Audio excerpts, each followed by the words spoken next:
Fresh water is in limited supply.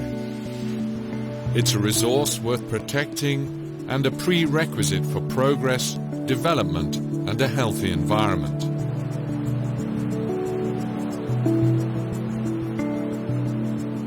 Water knows no borders. It must be shared by all the people living along its rivers. This applies to all parts of the world, and of course to Central Asia too.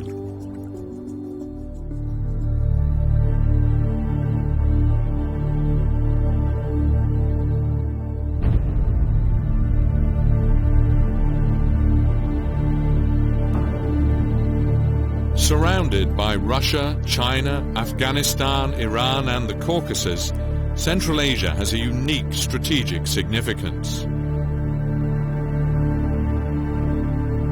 The 5 countries, Kazakhstan, Kyrgyzstan, Tajikistan, Turkmenistan and Uzbekistan, are connected to each other by a large water system on which they depend. The Tian Shan and Pamir ranges are the main mountains of Central Asia.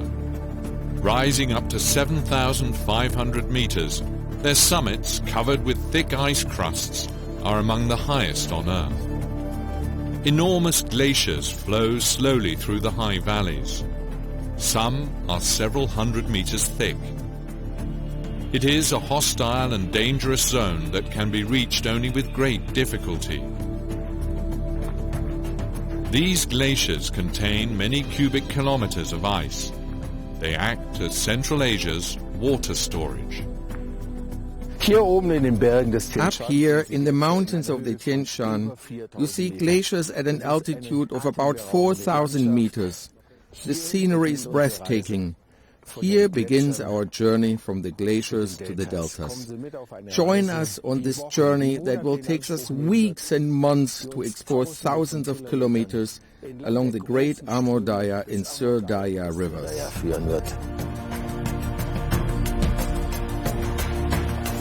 We will seek answers to the questions that are crucial for the people in the region. How can water be used most efficiently so people can both grow crops and produce electricity? How can the donor community help the countries harness all the potential riches of the region? What is the impact of climate change on the local environment? We will talk to experts and politicians and hear their views on how to manage rivers that go through different countries, how to negotiate international agreements, and how to interpret international laws. Water welds the countries in the region together into a community of destiny. Central Asia depends on water from 2 river basins that extend from the glaciers of the Tian Shan and Pamir ranges to the Aral Sea in the dry heart of Asia. One is the Sur Darya. It's 3,000 kilometers in length and has a catchment area of almost 300,000 square kilometers. The other is the Amur Darya. It's 2,700 kilometers long and it has a catchment area of more than 300,000 square kilometers. Together they form the Aral Sea Basin. The Aral Sea Basin grew considerably after the huge expansion of irrigated areas along the 2 rivers and the construction of the Karakum Canal in Turkmenistan's desert. More and more water was used for this irrigation. This resulted in dramatic consequences. Less water arriving in the Aral Sea. Today the Aral Sea, which in 1960 was the 4th largest lake in the world, has shrunk to 10% of its original size. Its drying up is one of the greatest man-made environmental disasters. How did it come to this? Water is unevenly distributed throughout Central Asia. Mountainous countries with glaciers have enormous flows and reserves of water. In desert and steppe countries, hardly any water originates. The intensity of water use varies. Mountainous countries with little agricultural areas need less water. However, desert and steppe countries with large irrigated areas need a lot of water to grow their crops. So the agriculture of the downstream countries depends on the water of the upstream countries. Their cooperation is essential to their development.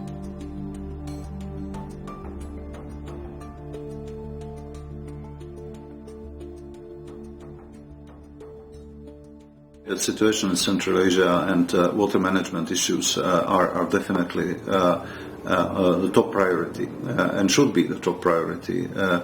It's recognized by the leadership of the countries, and you see it, for example, from different top-level meetings. They had a special summit in April 2009 when the leaders of 5 Central Asian countries discussed this. At their meeting in April 2009 in Almaty, the 5 presidents expressed a clear intention to carry out joint programs and to optimize the cross-border water management. The aim was to improve the environmental and socio-economic situation in order to ensure sustainable development and regional security. IFAS is a unique organization because it is organized by 5 presidents of 5 Central Asian states. And no one organization where during all this time, all 5 presidents say, whatever are the political changes, we belong to this organization. IFAS is our organization. The decisions and projects of the International Fund for Saving the Aral Sea, IFAS, aim at improving the livelihoods of people in this region.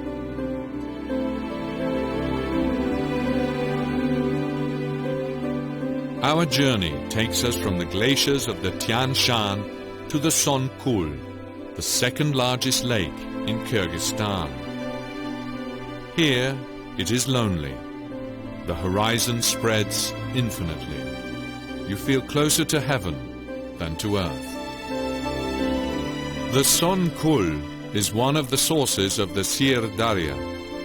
Also in this lake, a lifeline of Central Asia begins. Here in winter, freezing temperatures are prevalent at an altitude of over 3,000 meters. But in summer, the Son Kul Lake is an important grazing area. In warm seasons, cattle breeders drive their herds from dry and overgrazed valleys up here, following the millennial rhythm of the nomads. In the past, cattle breeders used to be nomads all year round. Nowadays they live in their homes in the valleys during the cold months and only return to their old habits during summer. Meanwhile, modernization has come to this place. The nomads welcome tourists. The nearest town is now reached in a jeep rather than on horseback. But they still remain faithful to their traditions and their way of life. They live on what nature has to offer, and they take only what they need.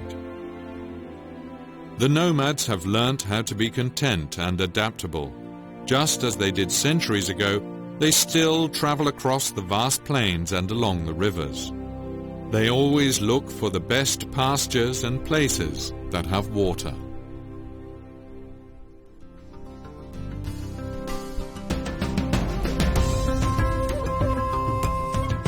Our journey continues.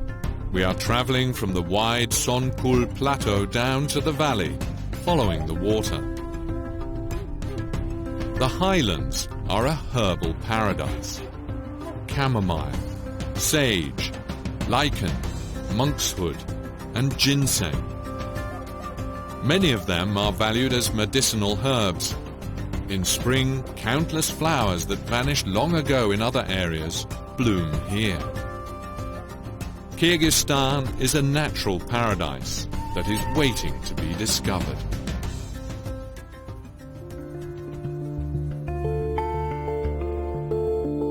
Kyrgyzstan is about half the size of Germany. Tall mountains make up over 65% of the country, which is very sparsely populated. The people live mainly in areas with fertile soil and sufficient water to make farming possible.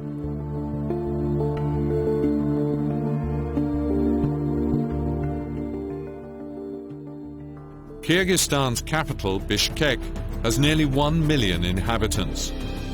The former caravan station was transformed into a garrison town by the Russians in the 19th century.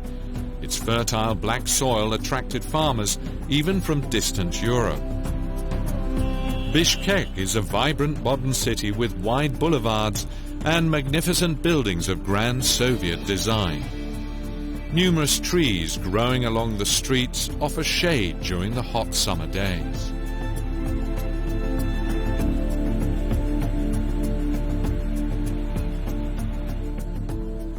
Kyrgyzstan has a continental climate with hot, dry summers and very cold winters. But thanks to its mountains, Kyrgyzstan is rich in water. 4% of the country is covered with glaciers. Up to 80% of the water comes from the glaciers or from seasonal snowmelt. The livestock industry is an important part of Kyrgyz agriculture, which contributes 35% of the gross domestic product. Kumis, fermented mare's milk, is a traditional drink with medicinal powers. No nomad can imagine life without drinking fresh kumis. It ensures a long, healthy life. It's not everyone's cup of tea. It tastes a bit salty and bitterly pungent. However, considering its healing powers, it becomes really delicious.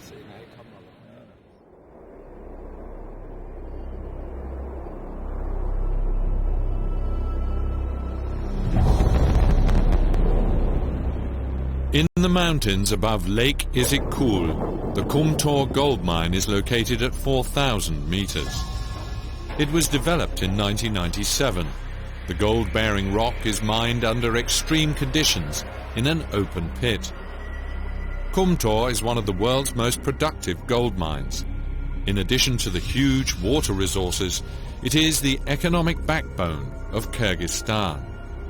Every branch of industry needs a reliable water supply. Without water from the nearby glaciers, gold mining would be impossible. Machines crush boulders. Huge amounts of water are mixed with finely ground rock.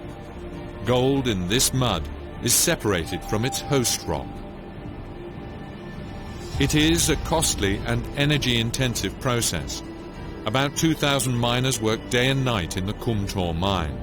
As a result, the precious metal can be finally poured into the molds. Cyanide, a toxic and water-soluble cyanide salt, plays an important role in this process. Only the cyanide solution can separate the gold from the crushed ore.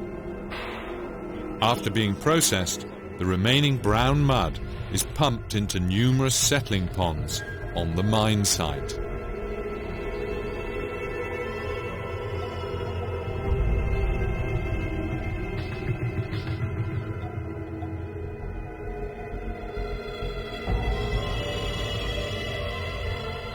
Above the mine lies Petrov Lake.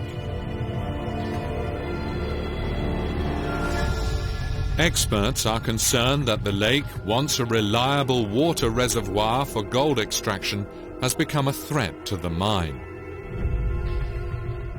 Within the last few years, the lake's size increased by 1.5 times. The rapid melting of the glaciers due to global warming threatens the stability of the lake front. Experts fear that its protective embankment may soften and break, flooding the mine. This could cause enormous economic and ecological damage to the region.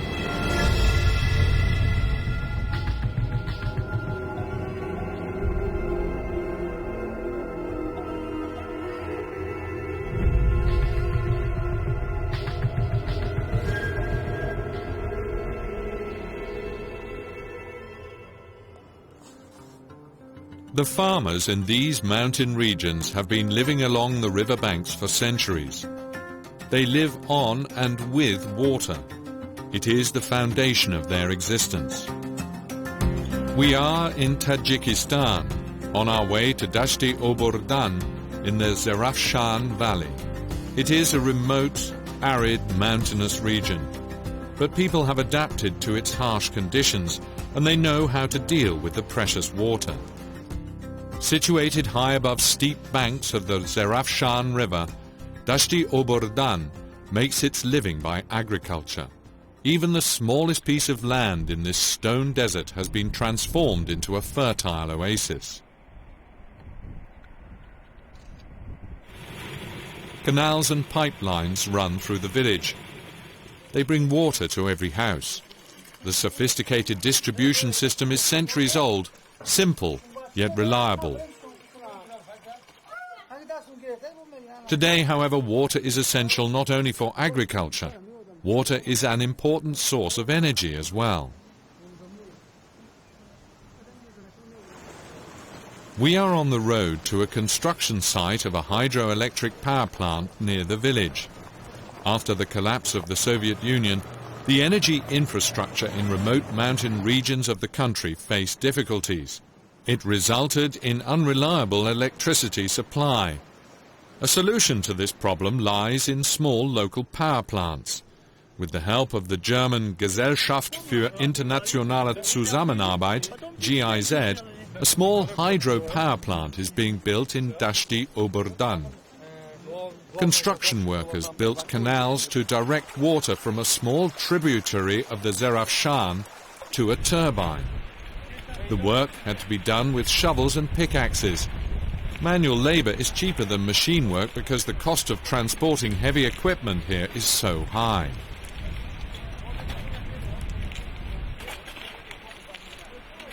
The small power plant will soon supply Dashti Obordan with electricity. Hydro plants of this design, efficient and simple to maintain, are ideal for remote and inaccessible locations. The diverted river water is fed into a downpipe. A few meters difference in elevation is enough for the water to spin the turbine.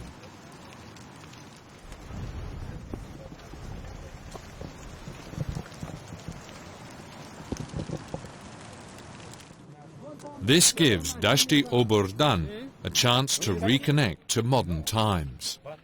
Austria is very high quality, and they will install it here in our basin.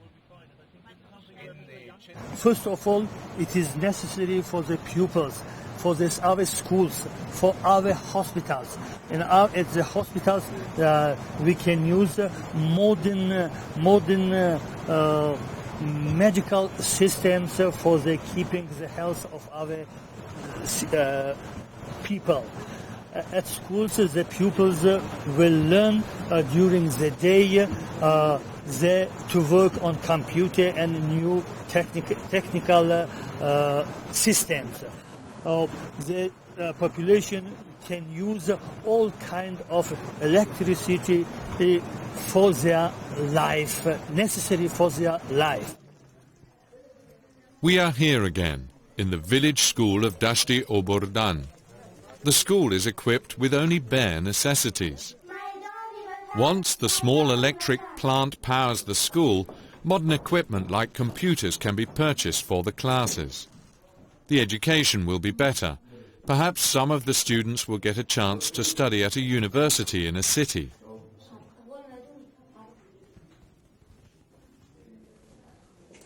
Today, village elders and farmers have gathered in the school.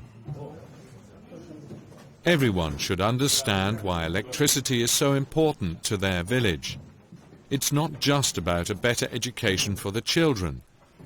It is also about electric power for every household, for craftsmen, and for agriculture. If electricity will be available in Dashti Obordan, life in the village will change for the children and also for the elderly people.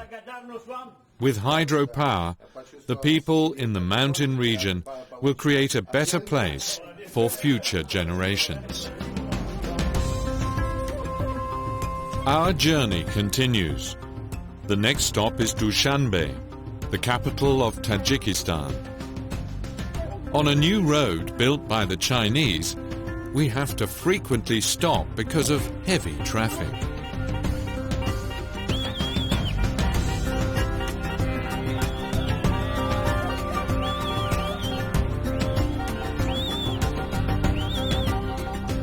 Homes and villas near the capital city show that the difficult times that immediately followed independence are in the past for some people.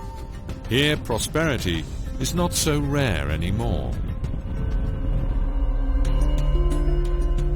Tajikistan is half the size of Italy. The Pamir and Alai mountains cover more than 90% of Tajikistan's territory. Half of the country is situated above 3,000 meters. After a civil war in the 90s, life in the country has been improving.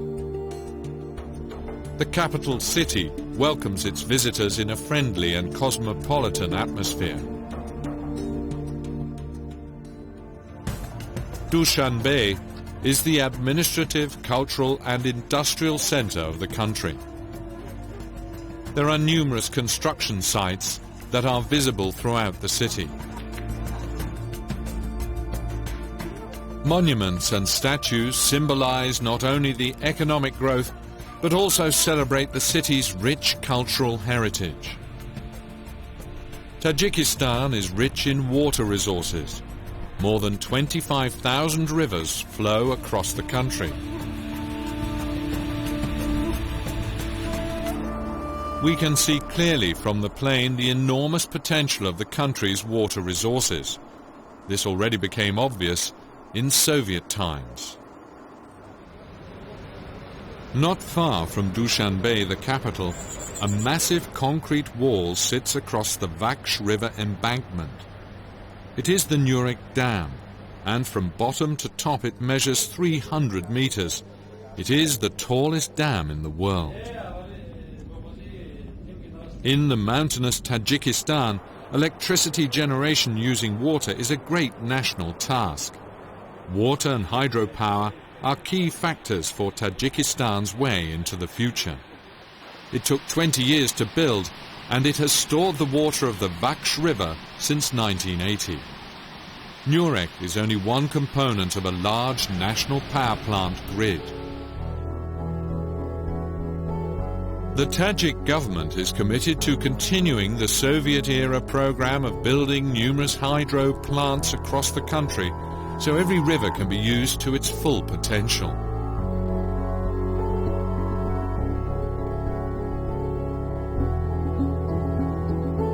The Tajik government's most ambitious project is to build a dam at Rogun, upstream from the Nurek Dam.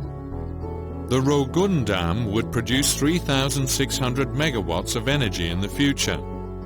With possibly as much as 335 meters, it would be not just the tallest dam in the world, but also the most powerful in Central Asia. Construction of the project began in 1980 under Soviet rule and stopped in the early 90s. Now the Tajik government wants to finish it. But the project has met with fierce objections from downstream countries. Moreover, it is not sure if this project is technically feasible and economically viable. World Bank experts are examining this project. Such huge investments entail significant risks, but these plans also bring great expectations.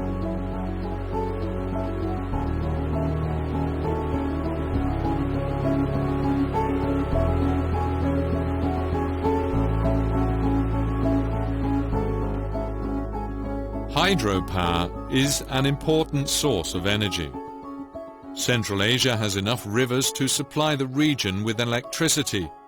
Furthermore, the surplus energy can be exported and become an important source of income. But today, the region's hydropower potential is far from fully exploited.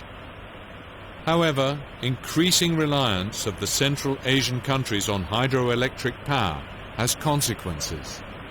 Water power generation competes with other forms of water use. Kyrgyzstan's Toktogul Dam and Reservoir are a good example. Its volume is 19.5 cubic kilometers. In Soviet times, the downstream countries Uzbekistan and Kazakhstan could rely on the Toktogul water supply for their agriculture. In the spring and summer growing season, the dam opened up and let through sufficient amounts of water to irrigate their fields. Today, Kyrgyzstan must release its water in winter to power its turbines so that people can plug in electric heaters and keep warm. This competition for water resources causes tensions between the upstream and downstream countries. A solution was found in 1998 with an agreement in which the downstream countries agreed to supply coal and gas to Kyrgyzstan in winter. Kyrgyzstan agreed to release the water only in spring and summer, when it can be used for irrigation.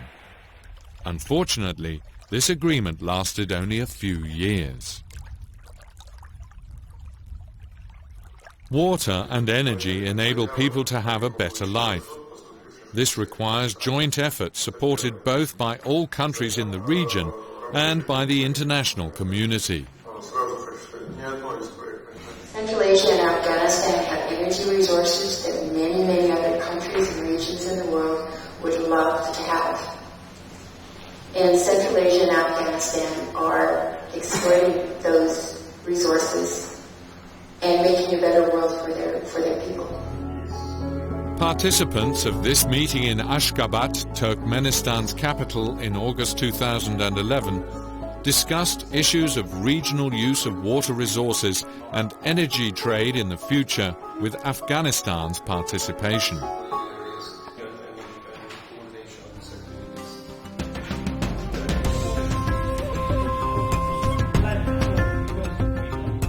We are flying to the Pamir Mountains. We are on the way to the place where the Amu Darya originates. The area is so remote that it's accessible only by helicopter. Local people call the Pamirs the roof of the world. This exotic place attracts courageous tourists and extreme climbers. The Pamir still fascinates explorers, just as it fascinated Marco Polo, whose path to China in the 13th century led him through these mountains. We see a plateau at the altitude of 4,000 meters, covered with huge glaciers. The Fedchenko Glacier, currently extending for 77 kilometers, is one of the longest in the world. But even this giant is shrinking. Not only is it getting shorter, its 1 kilometer thick ice is getting thinner. Climate change leaves visible marks even up here in the freezing cold.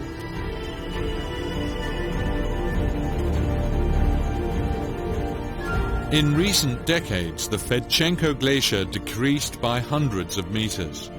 Huge talus slopes give us a vague idea of how far the ice has advanced.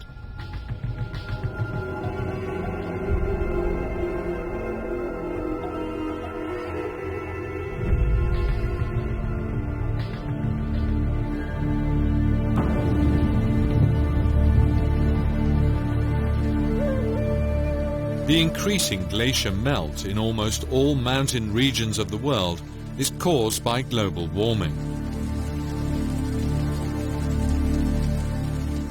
This trend becomes particularly evident in Central Asia. The glacier volume has rapidly decreased in the last few decades. We may face a continuous melting of these glaciers. As a result, the amount of water that flows from the Pamirs will decline in the very long run. Annual average temperatures in Central Asia have been rising. A rise of 2 degrees seems to be insignificant, yet in fact this trend is alarming. Researchers know that even small temperature changes may have a massive impact on the environment.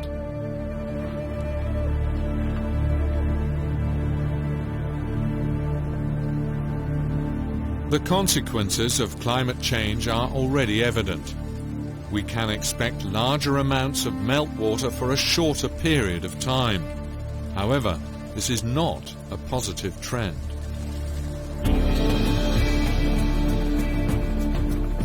Glacial lakes are growing larger and will probably overflow. The higher water pressure destabilizes slopes, causing landslides that can bury entire villages. For example, the tallest natural dam in the world is situated in the Pamir.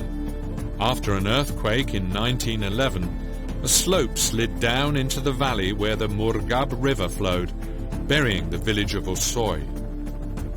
A massive 500-meter tall rock wall created the Sares Lake, which today is 56 kilometers long.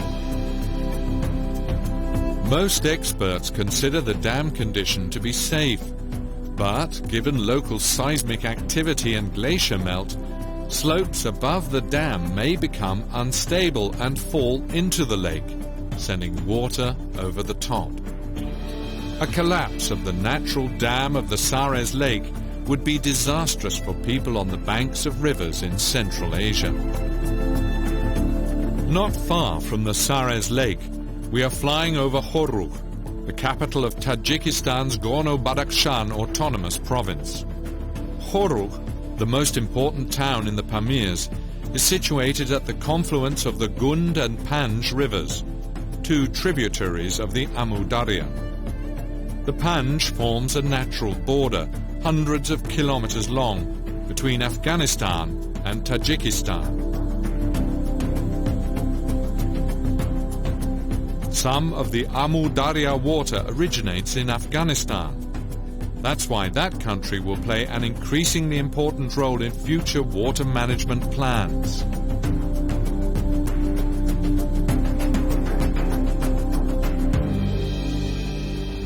As Afghanistan continues to develop and as Afghanistan becomes more secure, we are foreseeing to develop our agricultural base and also industrial base in the northern part of Afghanistan. This will require water, and we will have more demand for water for irrigation, and also not only for irrigation but for industrial and urbanization purposes. Originating in north and northeast Afghanistan, the Kunduz, the Murghab and the Tejen rivers flow into the Amu Darya and eventually into the Karakum Canal. The Panj is one of the main tributaries of the Amu Darya.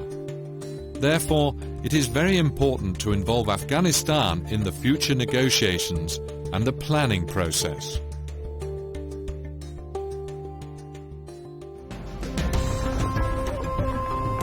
Our journey continues.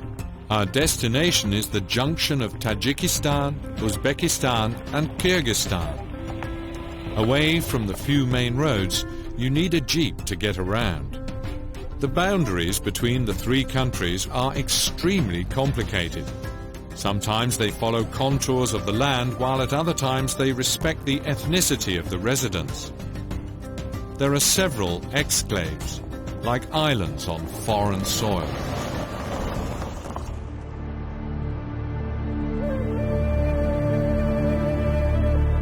How water is distributed is a tremendously delicate issue. Many rivers cross several state borders within a short distance. We are in the exclave Varuk, a fertile oasis of a few square kilometers that is sandwiched between barren, dry ridges. The enclave belongs to Tajikistan, but is completely located in Kyrgyz territory. The Tajiks in Varuk make their living from farming and from the water that flows down from the peaks of Kyrgyzstan's mountains. Water connects the Kyrgyz and Tajik people. They depend on each other. The way one acts affects the other. A complex system of canals and weirs distributes water. It's not just about the needs of agriculture. The water distribution here has always had a political dimension. Since Soviet times, water rates have regulated the amount of water that was received.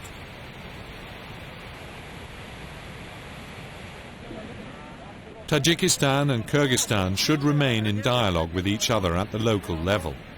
Trust must prevail in order to guarantee everyone's access to water resources whenever they need them.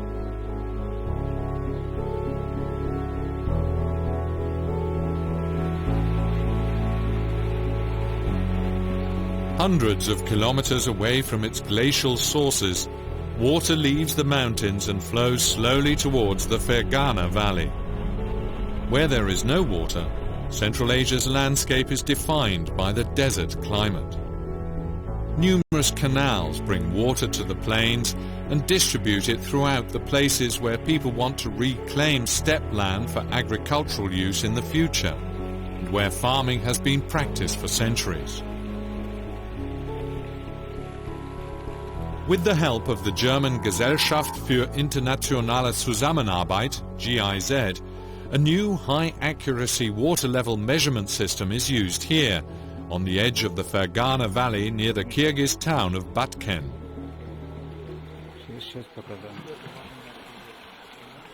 Modern tools collect precise data. Fixed probes along the canals measure the water level and transmit the data. Accurate and precise measurements are an important step in improving water management in Central Asia. Consequences of these measures have political significance. Weil es keine ausreichenden Daten gibt. Because there are no sufficient data that can be presented in a transparent and credible way, we use exactly this amount of water and no more. These records must be available. To obtain these data, we must create water level measurement posts, hydro posts, to make these measurements transparent, so that interested partners on the other side of the border can check the actual water consumption at any time. Step by step, hydro posts must be installed at all canals. A network of monitoring stations with cutting-edge technology will hopefully extend sooner or later throughout Central Asia.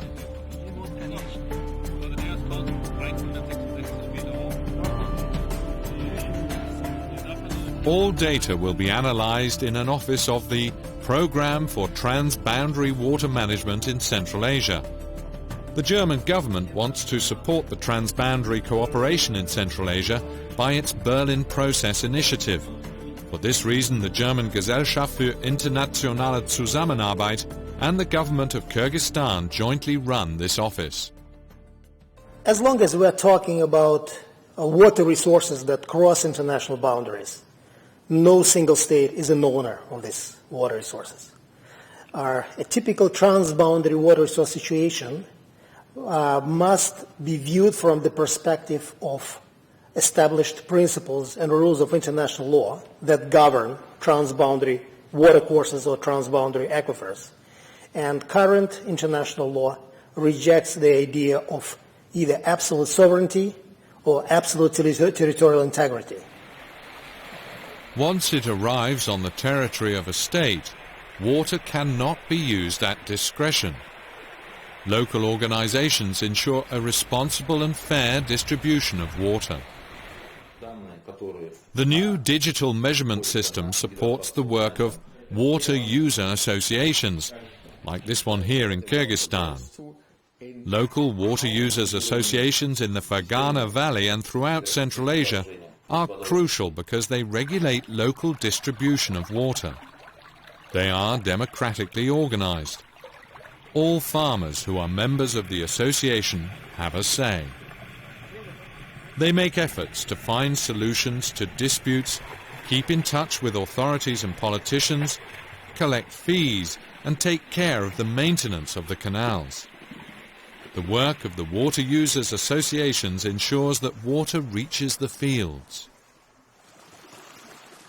We are taking a walk together with a farmer on his sunflower field. After consulting his user association, he takes only as much water for his plants as they require.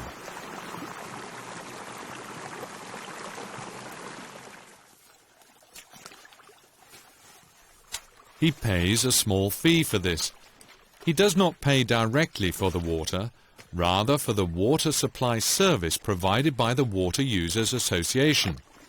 However, the fees depend on the type of plants. How much do you pay for the water? It depends on the crop. If we cultivate sunflower, for example, we pay 450 to 500 som. the same for corn. But if we have a different crop, such as potatoes and onions, then we pay 1,500 to 1,800 som.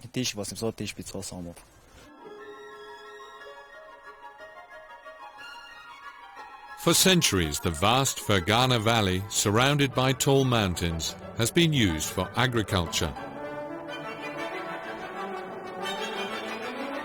An important component of the extensive irrigation system in the Fergana Valley is the Great Fergana Canal. More than 160,000 Uzbek and Tajik farmers were conscripted by the Communist Party to build the canal in 1939.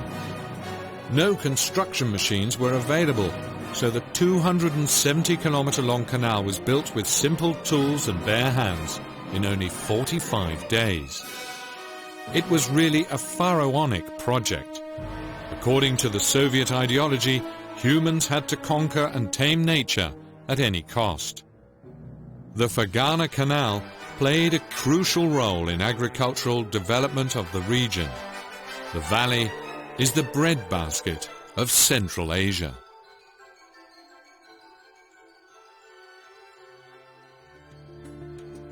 Three nations share the Fergana Valley: Uzbekistan, Kyrgyzstan, and Tajikistan. With a population of more than 10 million people, it is the most densely populated region in Central Asia. The irrigated farmlands are located mainly in Uzbekistan. Therefore, Uzbekistan depends on water from the mountainous countries Kyrgyzstan and Tajikistan. This has always caused tensions. That's why cross-border cooperation based on agreements is very important. The Karakum Reservoir is situated on the west side of the Fergana Valley, also known as the Tajik Sea. Since 1956 it has been damming the Sir Darya near the town of Khojand. Floating pump stations take millions of litres of water from the reservoir. This is an expensive method that consumes a large amount of electricity. The pumps supply up to 40% of the irrigated land in the region with water. In the future, more efficient irrigation methods must be introduced.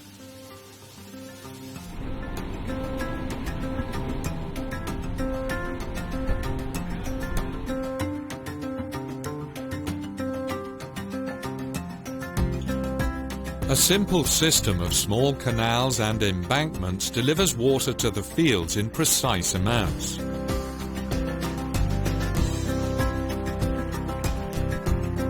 Rice cultivation needs large amounts of water, especially here where precipitation is low. The farmers in the fields of the Fergana Valley work hard. Agricultural machines are rarely used here.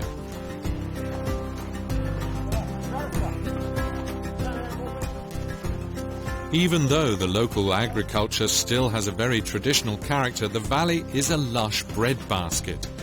Even in the times of the legendary Silk Road, it fed locals and travelers, offered them safe shelter and a resting place. No piece of land remains unused. Rice, cereals, fruits, vegetables and grapes feed millions of people.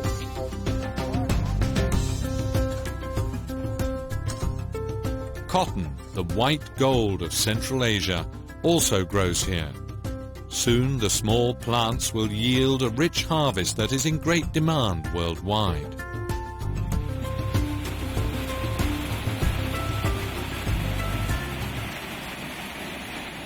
The canals distribute water not only to the fields, but also to the villages. Irrigated agriculture in the Fergana Valley ensures modest prosperity for many people. Meanwhile, the farmers had to learn to deal with water not only economically, but also carefully. Pollution from agriculture, industry and mining affects water quality of the Sir Darya. Therefore, farmers make a distinction between industrial water coming directly from the rivers and drinking water from the aquifers.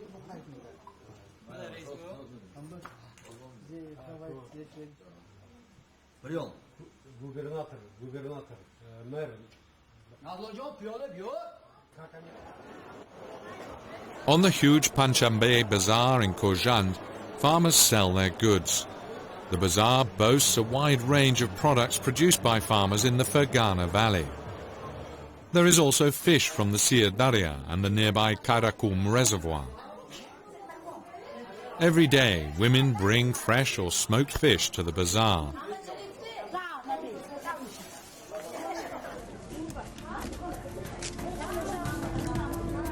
Ensuring food security for the growing population today and in the future is a challenge.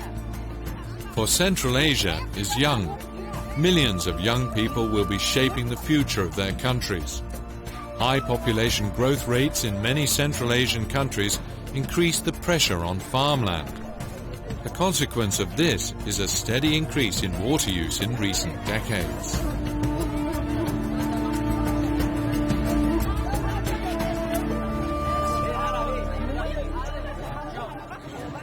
In the 60s, about 25 million people lived in the 5 countries of Central Asia: Kazakhstan, Kyrgyzstan, Uzbekistan, Tajikistan, and Turkmenistan. And today there are approximately 60 million people here. This means that with a doubling of the population, more agricultural land is needed. This affects how much water has been taken, approximately up to 90% from the 2 large Amu Darya and Sir Darya rivers. 90% of this water is used for irrigation. And this water is used, of course, for plants, then consumed by people and is missing in the large water circle.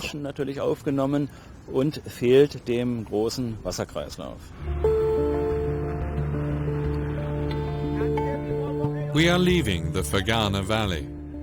Our journey takes us through large irrigated areas, past cotton fields that will soon be harvested.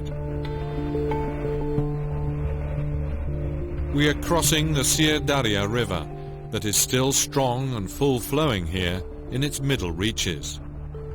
Our destination is Tashkent, the capital of Uzbekistan. The Amu Darya and Sir Darya flow through Uzbekistan, but barely 10% of the required water actually originates in Uzbek territory. Unlike Kyrgyzstan and Tajikistan, Uzbekistan consists of up to 80% of arid land. The Kizil Kum and Karakum, located in western and central Uzbekistan, are among the largest deserts in the world. This is Tashkent. The television tower is the pride and the symbol of the city. It combines contemporary style with traditional Uzbek elements. It is a symbol of a nation that tries to preserve its rich heritage and at the same time turns its gaze to the future. Tashkent is over 2,000 years old, but it was completely destroyed in 1966 during an earthquake. Some monuments were forever lost in this catastrophe. At the same time, planners got an opportunity to implement their vision of a new city, a symbol of Soviet modernization in Asia. Today, Tashkent is a cosmopolitan city. Bazaars, broad boulevards, spacious parks and numerous fountains illuminate the cityscape. Since 1991, Tashkent has radically changed, both economically and culturally. Tashkent builds for the future. For example, the National Bank of Uzbekistan skyscraper, the Intercontinental Hotel, the International Business Center, and the Plaza Building.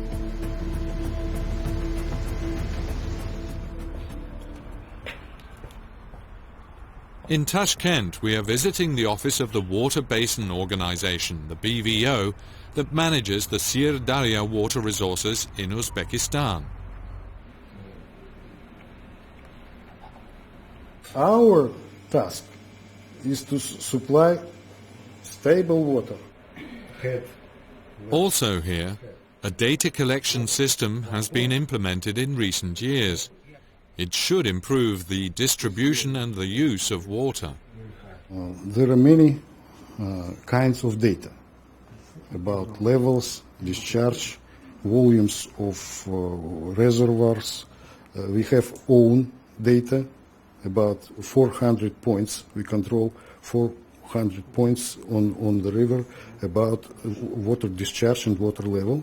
This data about water level, water volume, water release, and water income comes to us from operators of hydropower generation stations. But collecting data is only one step towards more effective water use. Another big challenge is the renovation and the expansion of the existing infrastructure. Canals stretch for thousands of kilometers throughout the desert. Large amounts of water evaporate under the blazing sun. Every liter of water is highly appreciated. Many canals were built several decades ago. Poor construction quality and inadequate maintenance cause water loss. Even the canals that were once at the cutting edge of modern technology are now in poor condition. A lot of money must be invested into the complex canal system in order to restore its proper efficiency. For this reason, the Central Asian governments work closely with their international partners. An example of such cooperation can be found at the Zarafshan River near Samarkand. Here, the Gesellschaft für internationale Zusammenarbeit, GIZ, works with the Uzbek government to modernize the canal. We sealed all canal. In rehabilitated part, there was a desilting of the canal. They have taken all weeds out and trees out and improved the speed of the canal. Here, when you have reconstructed canal, you reduce the losses up to 40%. The water user associations here are organized like those in Kyrgyzstan. In Uzbekistan, of course, farmers don't pay for water as it is, but they pay for costs to deliver water to their irrigation sites or plots. So they cover the costs of water user associations for delivering water to their fields. The appreciation of the value of water and the understanding of the need for responsible water use are not new ideas. These ideas have century-deep roots in the culture of Central Asia. Since time immemorial, people have settled where water runs. Along the once vibrant Silk Road connecting Europe and China, we find the big old cities of Central Asia, Bukhara, Khiva and Samarkand. Once they offered shelter to those who came from and went into the desert. Because the cities were rich in water, they were cultural and commercial centers for centuries. Centers of Islam. In Islam, water is the source of all life. Allah is compared to an infinite ocean. Water is viewed as a precious gift from Allah. Also, cool, clear water runs in paradise.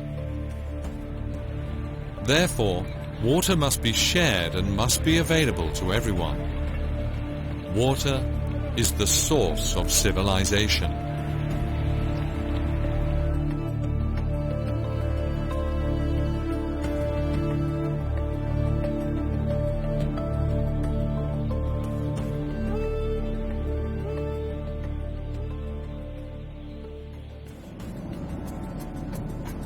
We are on our way from Samarkand to Ashgabat, the capital of neighboring Turkmenistan, which is the driest country in the region. Below us is the Amu Darya. It is like a narrow strip of life across the vast desert that spreads for hundreds of kilometers. Over 80% of Turkmenistan is covered by the huge Karakum Desert. Due to the hot climate, it has never been easy to live in this inhospitable part of Central Asia. Turkmenistan has very little fertile soil and almost no sources of water. life here is only possible thanks to a costly irrigation system. The country's most important source of water, the Amu Darya, flowing on the eastern border with Uzbekistan, is located far from population centers in the south. The Karakum Canal made it possible for cities to grow and opened up new tracts of land for agriculture. The 1,400-kilometer-long canal branches off from the Amu Darya. It runs across the Karakum Desert, almost reaching the Caspian Sea. The construction of this gigantic canal began in 1954. It is one of the longest canals in the world. The construction project in the desert was part of man's conquest of nature, as proclaimed by Stalin in the Soviet Union. Along the canal in this once lifeless area, agriculture was now possible. Mass production of cotton was promoted.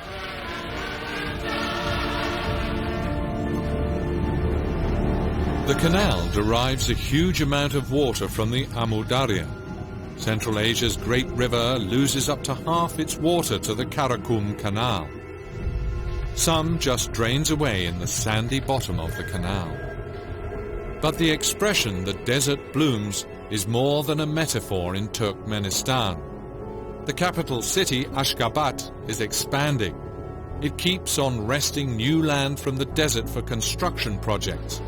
Marble-clad, high-rise buildings soar into the ever-blue sky. And yet, Ashgabat seems to have no shortage of water. Fountains, canals, parks and splendid boulevards dominate the city. Turkmenistan is proud of its cultural achievements. It is the water of the Karakum Canal that makes it possible for people to survive here in one of the driest places in Asia and to live between tradition and modernization. Water is scarce, and because of this it has an economic value. Oasis inhabitants, such as the people in the region of Merv, east of Turkmenistan, know that. Everyone here is aware of different stakes that the users of the available water resources have, and these interests are centuries old. People have always tried to find a balance between interests of water usage, agriculture and energy generation, drinking water supply, industry and environment. Based on this, the concept of Integrated Water Resources Management, IWRM, was developed in the 90s. The aim of this internationally accepted concept is to use water by taking into account the needs of all consumers. It should maximize economic and social benefits and ensure the existence of a sustainable ecosystem. Water resources management should be based on an approach that includes the right to participate in decision-making processes. Consumers, as well as planners and politicians, should be involved at all levels.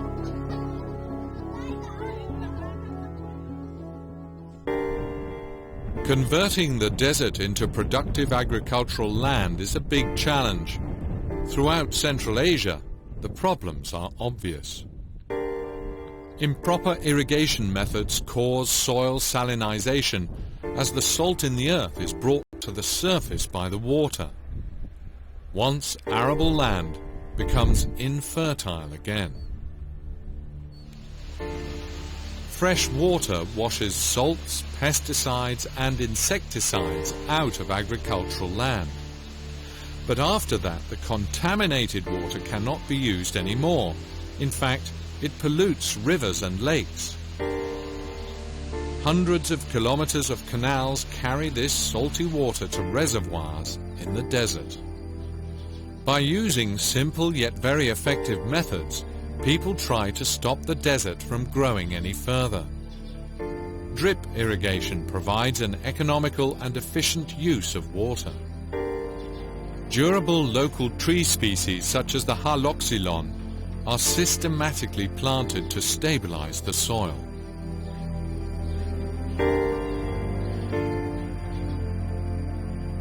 Our journey continues. We are going right into the middle of the desert. It's almost an endless journey across the vastness of the Karakum Desert.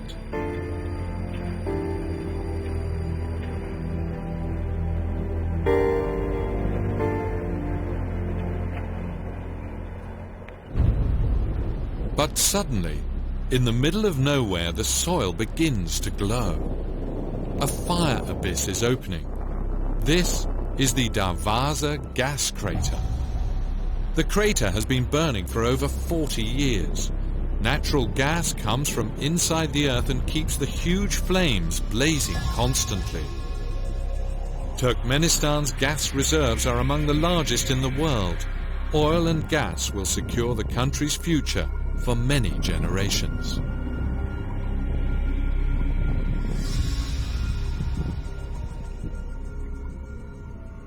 From the crater, our next destination is the city of Urgench in the Uzbek province of Khorizm. The University of Urgench and its international partners research sustainable agriculture. Dr. Jorn Lammers, agronomist for the German Center for Development Studies, oversees here the ongoing projects. The aim of the project is to make water usage more efficient for agriculture and to regenerate lost agricultural land. University staff are mapping the huge network of canals that covers the Khorizm region. Khorizm is surrounded by desert. Each field, canal and pipe takes its water from the only source, the Amu Darya.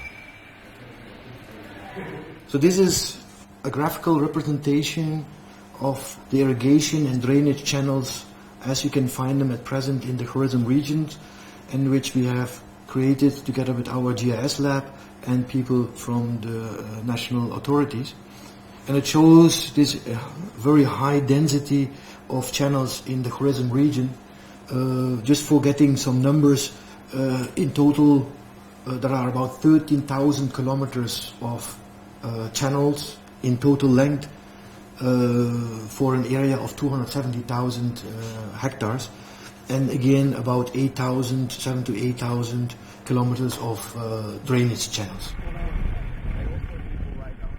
Not far from Urgench, environment-friendly and water-saving cultivation methods are being tested. One element of this is land leveling.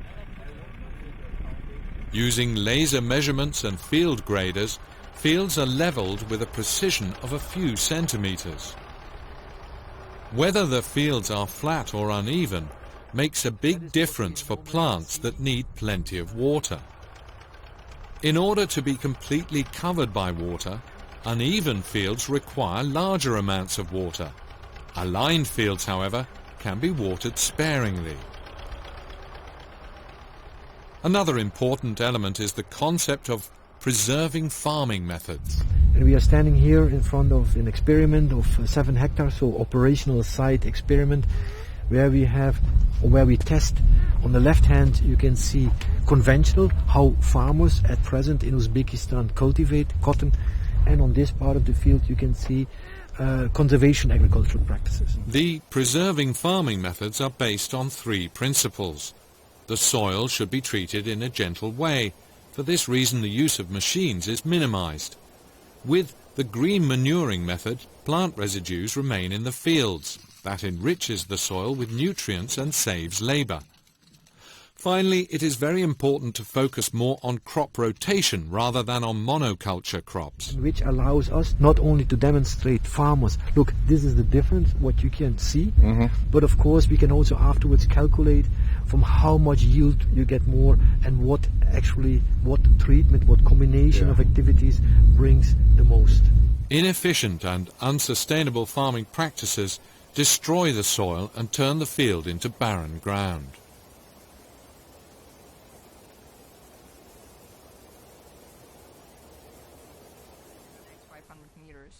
Fallow lands are becoming more of a problem, especially here in the desert where every square meter counts. With Professor Asia Kamzina from the University of Urgench, we are visiting fallow fields that must be regenerated. Additionally, plants with specific properties are planted here. they ranged in sequentially. So first we have unproductive cropland, then we increase the productivity of this land by planting trees which are more appropriate plants for these types of land, which are saline, which are nutrient depleted, and which are more prone to water scarcity. Why we do that? First of all, for the ecological reasons, to improve the fertility of these lands, and also for productive purposes, to meet the ever-increasing demand for fiber, energy, wood, timber. While it is regenerating, the soil can already be profitably used. This is an important incentive for farmers to support this project.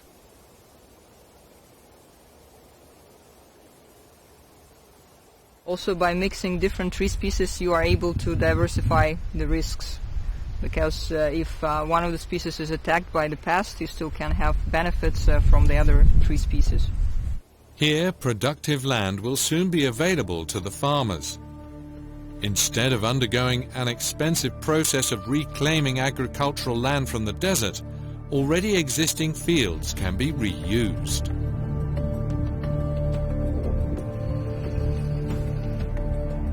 In order to use available water resources more efficiently, large investments were made in the infrastructure. Thanks to modern construction methods, new canals and weirs regulate the distribution of water and reduce water loss. This is especially important in Horzem, for the intensive agriculture of the region requires a lot of water. Shortly before sunset, we are approaching the Badai Tugay Nature Park.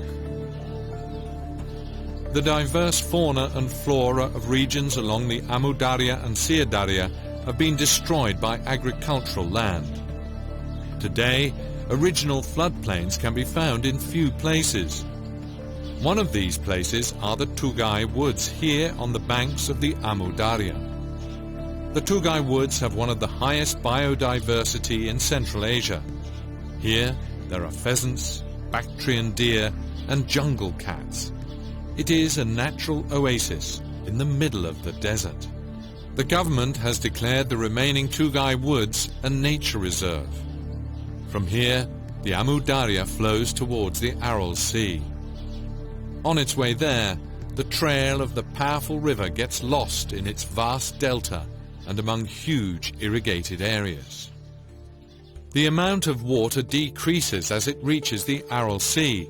What once used to be the fourth largest inland sea in the world, with an area of 68,000 square kilometers, has been decreasing for decades. Since 1960, the sea's surface area has shrunk by approximately 80% and its volume by 90%.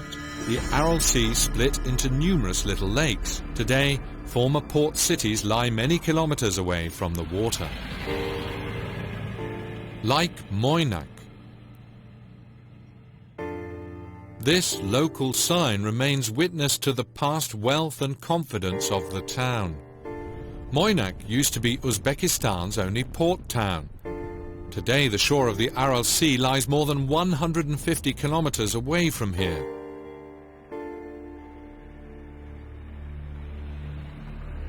The sun is blazing down on dusty streets and houses. Not many people can find jobs here. Time seems to stand still in Moynak. The local museum preserves memories of cargo ships and a fishing fleet departing Moynak and going to sea. A reminiscence of good, bygone times.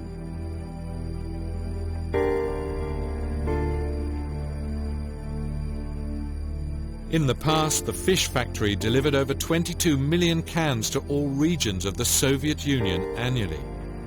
Over 30,000 people earned their living by the fishing industry in the Aral Sea region. Fishermen worked day and night. Large ships with refrigeration facilities made sure that the catch remained fresh during the long trip across the huge lake. It was top-quality fish. It was in abundance, so the catch was often twice as heavy as it was expected to be.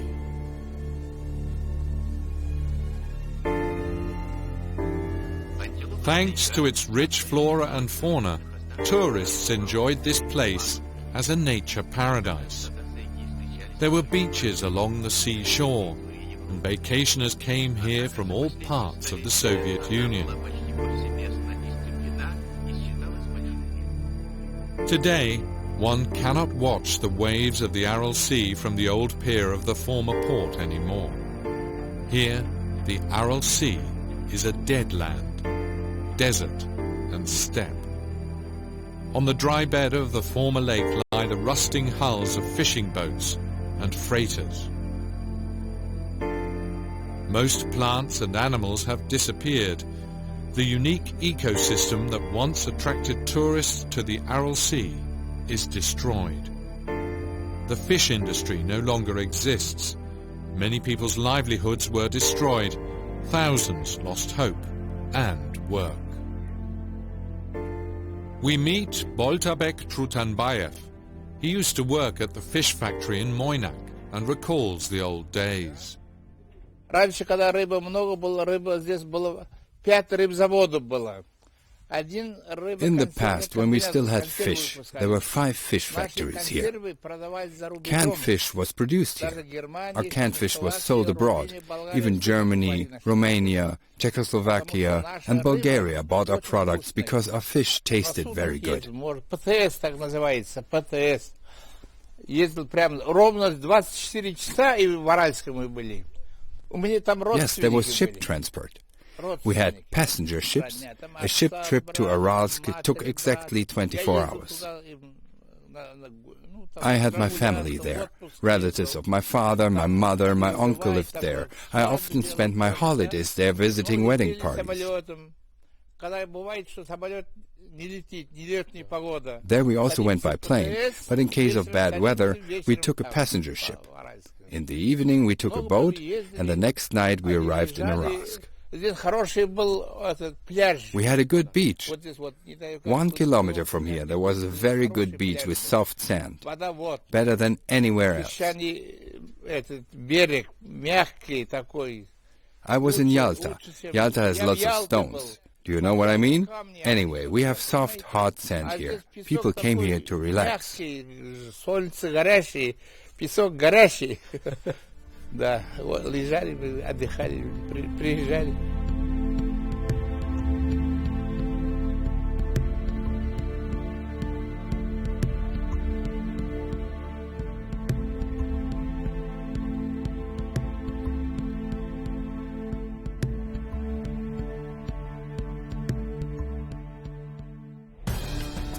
We are traveling to the former bottom of the Aral Sea, which turned into a new desert, the Aralkum.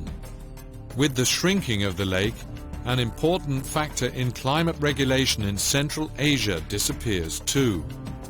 Without the sea, the climate here is getting hotter and drier.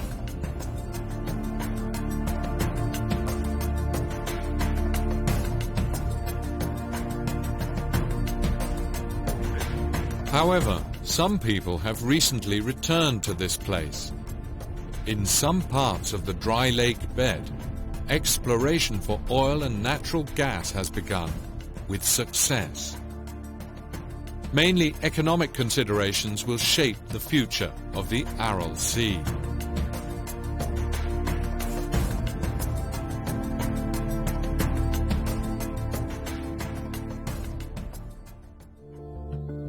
To reach the northern side of the former lake, we have to cross the border to Kazakhstan.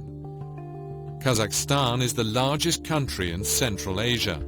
2/3 of its territory consist of deserts, semi-deserts and steppes. It is rich in mineral resources such as oil, gas and precious metals. Large sums of money are allocated to modernizing this vast country.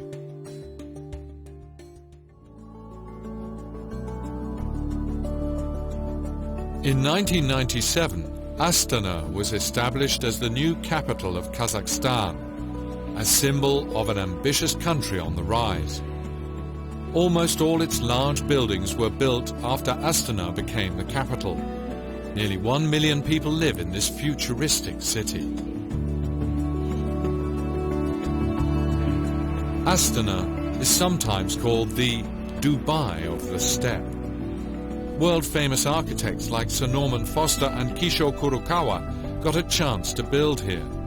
Skyscrapers and magnificent buildings demonstrate the progress of Kazakhstan, this connecting point between Asia's new powers. For all parts of the large country, Astana wants to be a shining example of future opportunities.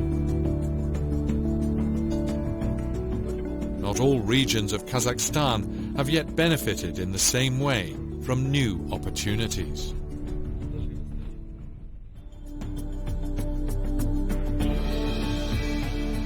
The town of Aralsk is situated in the north of the former Aral Sea. Besides the Uzbek Moynak, Aralsk also used to be an important port with a fishing fleet and fish factories. Here, likewise, industry and jobs disappeared along with the lake.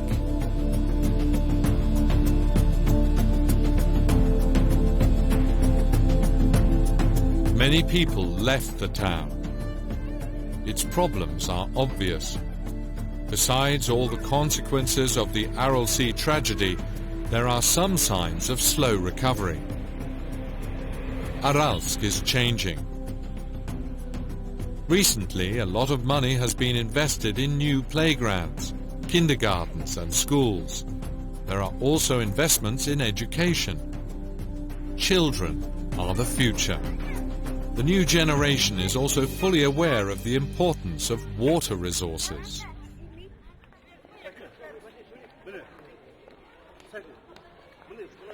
Students and teachers have gathered at the local school.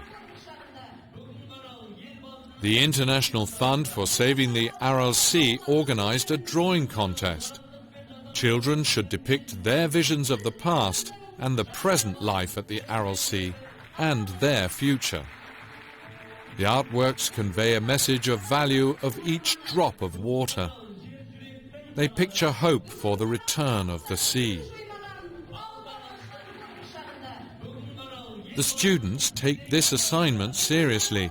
They believe in a better future. They can help revive the Aral Sea as paradise as it once used to be.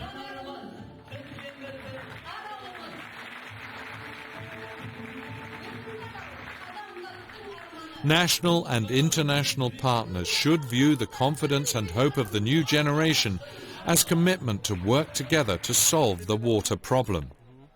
Necessary institutions already exist. In April 2009, the Executive Committee of the International Fund for Saving the Aral Sea, IFAS, was assigned by the Presidents of Kazakhstan, Kyrgyzstan, Tajikistan, Turkmenistan and Uzbekistan to develop a new Aral Sea program and to prepare proposals for IFAS reform with international support. International experts and representatives of IFAS member countries work on this assignment. We have altogether 45 project proposals in our program. It was not an easy task to work out Aral Sea Basin Program 3. We had to take into account the challenges which come from the climate change, from population growth, from an infrastructure which needs urgently rehabilitation and many more. The Aral Sea Program 3 focuses on integrated water resources management, environmental protection, socio-economic development, improving the legal framework and administrative structures of the organization.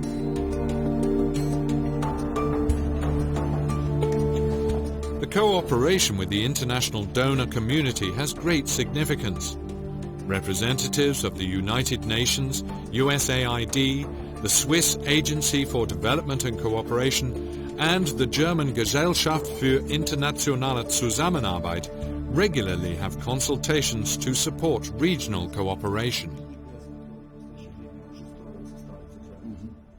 All donors recognise that the management of the water and energy resources in the region, which are intertwined, if they are managed in a more effective way, they have the potential to unlock huge opportunities for development and economic growth in the region.